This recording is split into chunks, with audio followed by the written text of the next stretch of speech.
Channel पर नए हैं तो subscribe and like comment share जरूर करें। रणविजय को पता था कि अगर पाखी को मनाना है तो उसका सबसे रामबाण उपाय है उसके लिए कुछ खास करना, कुछ ऐसा जो उसको बेहद पसंद है। रणविजय के दिमाग में बहुत सारी चीज है लेकिन उसका दिमाग एक चीज पर आकर अटक गया, वो थी पर अब उसे पता था कि पाखी को वह ठंडे इलाके कितने पसंद है। तो उसने अपने असिस्टेंट को बोलकर एक ऐसी ही बर्फ से बनी हुई चीजें का बना दी थी। हालांकि वह सभी बर्फ और वहां की हो ठंडी हवाएं सब कुछ आर्टिफिशियल था, लेकिन फिर भी हमारी पाखी को खुश करने के लिए काफी था और उसे देखकर रणविजय भी सेटिस्फाई था। पाखी इन सब चीजों से बहुत ज्यादा खुश थी। वह तो उससे उससे सब कुछ देख रही थी। उसे आगे झूला लगा हुआ दिखता है और उसमें बैठ जाती है और उसके आसपास बिखरी हुई नकली बर्फ को अपने हाथ में लेकर उड़ाने लग जाती है। ओल्ड मैन, देखो ये सब कितना प्यारा है, ये हम पर बर्फ पड़ रही है, मैंने तो कभी इमेज भी नहीं किया था, देखो ये सारी चीजें कितनी ज्यादा खूबसूरत लग रही है। इस बीच रणविजय जो सिर्फ पाखी के चेहरे में ही खोया हुआ था, वह उसके चेहरे के हर एक आते जाते हर भाव को देख रहा था। वह पाखी का चेहरा देखते हुए अंडरस्को हाँ बेहद बेहद बेहद ज्यादा खूबसूरत, इतना कि इस खूबसूरती को शब्दों के माध्यम से मैं बता ना पाऊं। पाखी खुश हो जाती है और उसकी गाल पर किस कर लेती है। रणविजय पहले तो शौक हो जाता है लेकिन सिर्फ संभाल ले लेता है और पाखी को देखते हुए, तो क्या अब हमारी सरकार ने हमें माफ कर दिया, अभी भी कुछ बाकी है?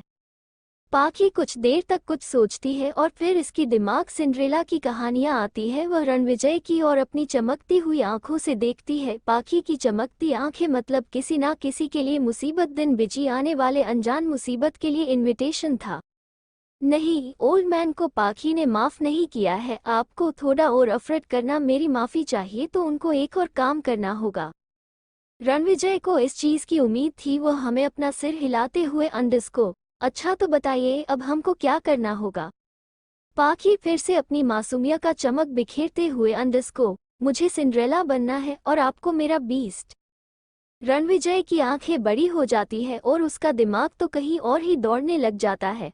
बीस्ट? पाखी चाहती है कि वो उसके लिए बीस्ट बने, लेकिन कहाँ पर? बेड पर। फिर वो खुद के ही सिर पर थप्पड़ मारते हुए अंडरस्को नहीं नहीं नहीं, बेशर्म, ये सभी चीजें क्या सोच रहा है? वह भी बच्ची है, उसे कुछ नहीं पता, और तेरा दिमाग कैसे इन सब चीजों में जा सकता है, बेवकूफ कहीं का। खुद के मन को इधर उधर भटकते से बचाकर वो पाखी को देखते हैं, लेकिन पाखी ब्यूटी विद बीस्ट होता है और सिंड्रेला के साथ प्रिंस होता है। पाखी अपने पैरों को जोर जोर से मारते हुए अंडरस्को मुझे कुछ नहीं पता, मुझे सिंड्रेला बनना है और आपको मेरा बीस्ट। अगर आपने ऐसा नहीं किया ना तो पाखी आपसे और ज्यादा गुस्सा हो जाएगी, फिर वह आपसे कभी बात नहीं करेगी और न ही घर वापस आएगी।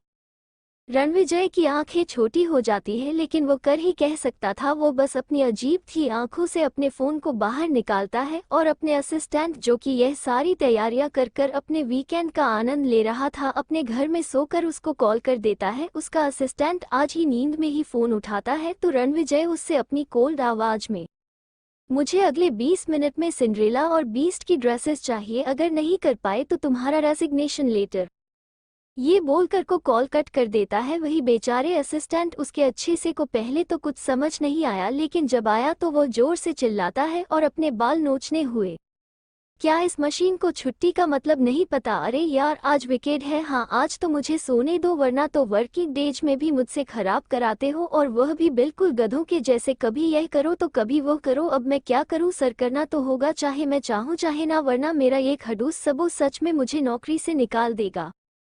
ये बोलकर वहां से चला जाता है और सारी चीजें तैयार करने के लिए चाहता है। रणविजय के मुताबिक ठीक 20 मिनट के अंदर अंदर उनकी ड्रेस आ चुकी थी। पाखी बहुत खुश होती है, वो वहीं पर बने हुए एक बाथरूम में जाती है और वहां से सिंड्रेला की ड्रेस पहन लेती है। उसके साथ उसके असिस्टेंट है, कुछ ब्यूटिशियन को भी बुला लिया था। उसे पता था कि अगर ऐसी कोई चीज है तो यह उनकी मैडम की ही होगी, क्योंकि उनका वस्तु ऐसा बिल्कुल नहीं कर सकता। रणविजय भी अपनी ड्रेस पहनी चला जाता है। थोड़ी देर बाद रणविजय बिल्कुल उस स्टोरी के बीस्ट की तरह कपड़े पहन कर आया हुआ था, लेकिन फर्क बस इतना था कि उसने वो जानवरों वाला मुखौटा नहीं लगाया था जिसमें वो बीस्ट कम और प्रिंस ज्यादा लग रहा था। वही पाखी का आने की आहट सुनाई देती है, नीचे उस पर मरता है तो उसकी सांसें लगभग थम चुकी थी। उस प्रिंसेस ब्लू कलर के बॉल गाउन, माथे पर हेयर स्टाइल बनाकर लगाया हुआ प्रिंसेस मुकुट, हाथों में पहनी हुई रोग सच में पाखी बहुत ज्यादा प्यारी लग रही थी और सिंड्रेला से भी सुंदर। रणविजय तो अपनी आंखें चिपकाना ही भूल चुका था, वह तो बस मंत्रमुग्ध होकर उसे देख रहा था। पाखी बच्चों के जैसे खुश होते हुए आती है और रणविजय के सामने घूम घूम कर दिखाते हुए अंडस को, ओल्ड मैन मैं कैसी लग रही हूँ?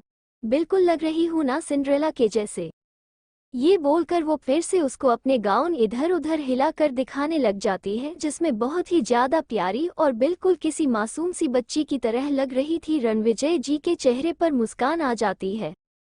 रणविजय एक जेंटलमैन की तरह अपना हाथ आगे बढ़ाता है तो पाखी उसके हाथों में अपना हाथ दे देती है। रणविजय किसी को बोलकर म्यूजिक ऑन करवा देता है और दोनों उस सफेद बर्फ की गिरी जगह में एक दूसरे का हाथ थाम कर डांस करने लग जाते हैं। बाकी तो बहुत ज्यादा खुश थी, वो बच्चों की तरह खिलखिला रही थी। वही रणविजय के चेहरे पर पाखी को देखकर सुकून था। वो धीरे धीरे से उसके चेहरे की ओर बढ़ने लगता है और उसके होठों को अपने होठों में लेकर उन्हें बेहद ही प्यार से किस करने लग जाता है। पक्षी की आंखें बड़ी हो जाती है, वो कोई रिएक्ट नहीं करती हो, वैसे ही खड़ी रहती है।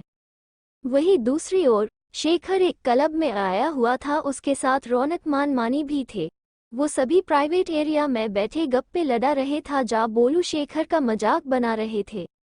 भाई अब सच में एक लड़की से पिटकर आ गया और तो और बेहोश भी हो गया। क्या फायदा तेरे जिम में जाने का? शेखर अपना मुंह बनाते हुए अंडस को, तुम लोग रहने दो, जब तुम्हें उस जैसी लड़की से सामना करना होगा ना तब पूछूंगा तुमसे क्या होता है क्या नहीं, अभी तो तुम लोग मेरा मजाक बना रहे हो। मानव और मानी तो शेख का मजाक बनाने में लगे हुए थे, लेकिन रौनक सिर्फ रानी के बारे में सो रहा था। उसे पिछले कुछ दिनों से कुछ भी समझ नहीं आ रहा था। हाँ, वो समिता को प्यार करता है, लेकिन क्यों उसे रानी की दूरी खलती है? इन पिछले दिनों में वो हमेशा ही रानी के घर में होता है। रौनक का ध्यान जोर जोर से एक नाम के शोर से टूटता है। जब वो उस ओर देखता है तो उसकी आंखों में खून उतर आता है। रणविजय जिसने अपनी आंखें बंद कर रखी थी, उसे कुछ महसूस नहीं हुआ। वो अपना होठों से उस चीज को टटोलने की कोशिश करता है, मगर उसे वो चीज नहीं मिलती। तभी उसके कानों में पाखी की आवाज आती है, या अब क्या कर रहे हो?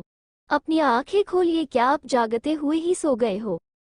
रणविजय अपनी आंखें खोलकर देखता है, पाखी झूले पर बैठकर बर्गर खा रही थी और वो अभी भी वहीं पर हवा में अपने हाथ उठाए हुए खड़ा था। वो एक सपना था? सच में? नहीं, ऐसा नहीं हो सकता। मतलब वो सब इतना रियल कैसे? क्या वो किस भी सिर्फ उसला वहम थी? रणविजय का दिल अपने बालों को नोचने का कर रहा था। वो कब से जागते जागते सोने लगा और ऐसे सपने। हद है, उसे अब अपना आप को शांत करना था। वो सीधा वहां से बाथरूम में चला जाता है। अरे ओल्ड मैन को क्या हो गया? वो कहाँ भाग कर चले गए? फिर वो अपने कंधे उड़ाते हुए खाने पर ध्यान देती है। वही क्लब में रौनक की आंखें में खून उतर आया था। उसने जो अपने हाथ में वाइन का ग्लास पकड़ रखा था, उस पर भी उसकी पकड़ कर जाती है कि अगले ही पल को टूटकर बिखर जाता है। अब जाकर सबका ध्यान रौनक पर आता है। मानव जल्दी से रौनक का हाथ पकड़ता है और उसके हाथ से कांच निकालने लग जाता है।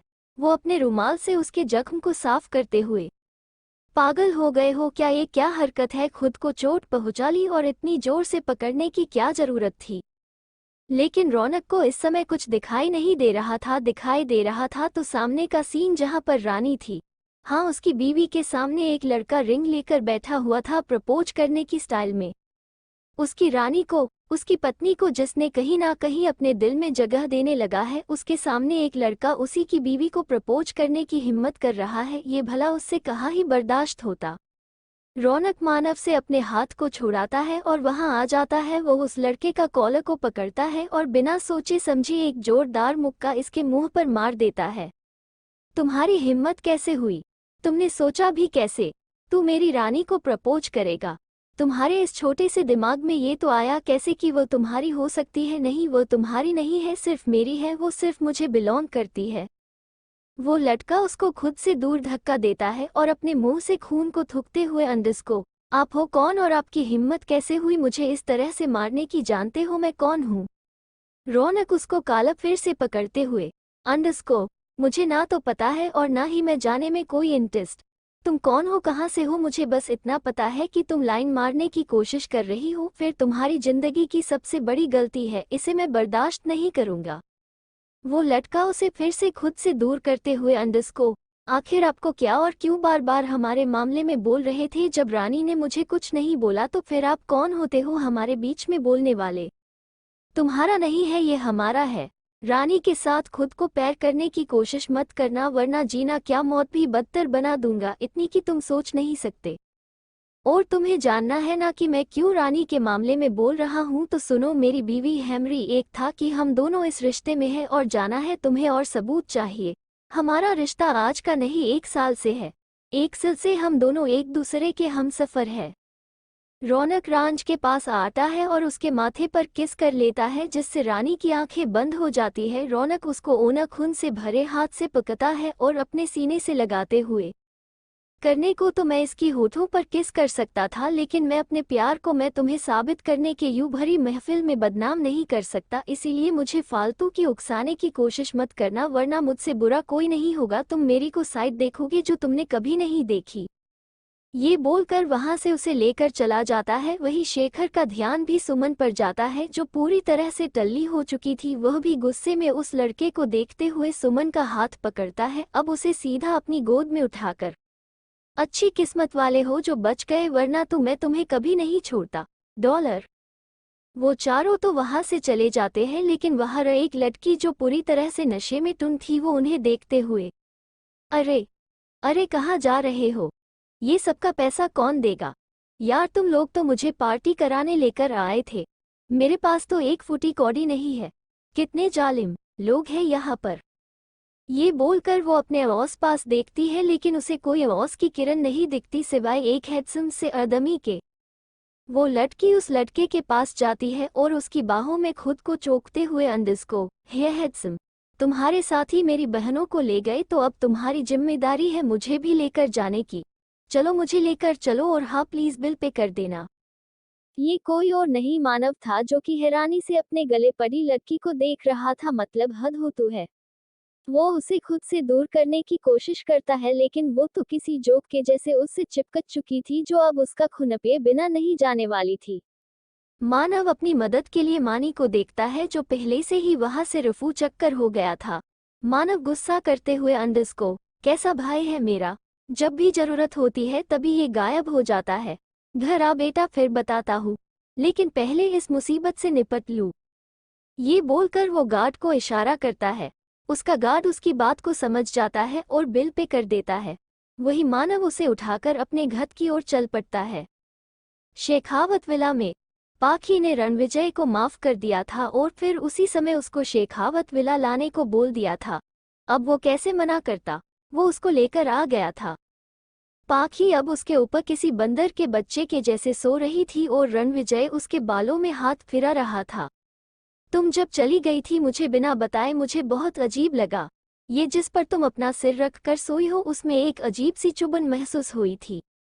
मुझे नहीं पता ये क्या है, लेकिन मुझे अब अच्छा नहीं लगता हमारे बीच की ये दूरी। मुझे ये काटने को दौती है। शायद तुम्हारी बकवास की आदत हो गई है। फिर उसका चेहरा सीरियस हो जाता है। एंड इसको, मुझे उसे जल्द से जल्द ढूंढना होगा जो तुम्हारे पीछे पड़ा है। मैं नहीं चाहता कि वो तुम्हें कोई नुकसान पहुंचाए। अब तुम मेरी सांसों से ज्यादा जरूरी हो गई हो। रणविजय सिंह शेखावत अपनी सांस को तो खुद से अलग नहीं होने देगा। रणविजय के अंदर अब पाखी को लेकर पॉसेसिवनेस आ रही थी, जिसका अंजाम क्या होगा ये किसी को नहीं पता था। दूसरी ओर एक अंधेरे कमरे में एक शख्स नफरत से पाखी की तस्वीर को देखते देखते अंडस्को, आ रहा हूँ तुम्हारी जिंदगी में कल एक नया तूफान लेकर, तैयार रहना पाखी, अब तुम्हें मैं तबाह करने वाला हूँ। ये बोलकर वो पागलों की तरह हंसने लग जाता है। हेलो गाइस, हमारे चैनल पर नई है तो please subscribe and like comment share जरूर करें, ताकि आगे की स्टोरी आप लोगों के बीच अपलोड कर सकूं।